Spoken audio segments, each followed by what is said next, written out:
আল্লাহ রব্বুল ইজ্জতুল জালালে আপনার আমারে দুনিয়ার জমিন সৃষ্টি করছেন মহব্বত আর মায়া করিয়া, আল্লাহর ফজল ও করম দ্বারা, আল্লাহর দয়া ও মায়া দ্বারা, আল্লাহর ইহসান দ্বারা পৃথিবীর প্রতিটা মানব জাতিরে সুন্দর করিয়া বানাইয়া আল্লাহ আপনার আমারে জমিনও দিছেন।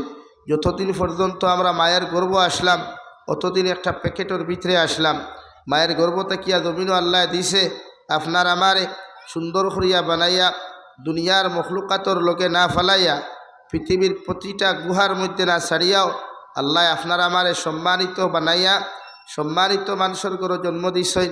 আল্লাহর রেজামন্দি, আল্লাহর ইবাদত, আল্লাহর বরত্ব ব্যবহার করার লাগিয়া, আল্লাহর বরত্বই আমরা প্রচার করার লাগিয়া, আল্লাহর বুজুর্গির তারিফ করার লাগিয়া, আল্লাহর প্রশংসা করার লাগিয়া পৃথিবীর প্রতিটা মানব জাতিয়ে যখন আল্লাহর তারিফ আর প্রশংসা বেশ করে, পৃথিবীর প্রতিটা উম্মতে মুহাম্মদিয়ে যখন আল্লাহর শুকরিয়া বেশি করে, আল্লাহর সিজদা বেশি করে, আল্লাহর হাবিব মুহাম্মদুর রাসূলুল্লাহ সাল্লাল্লাহু আলাইহি ওয়াসাল্লামর কথা মুআফিক উনার সুন্নতর পাবন্দি করিয়া নিজের জীবন আর যৌবনকে পরিচালিত করে ইহকার এবং পরকালের মধ্যে এই উম্মত জাতীয় সাকসেসফুল হয়। হুক সুবহানাল্লাহ।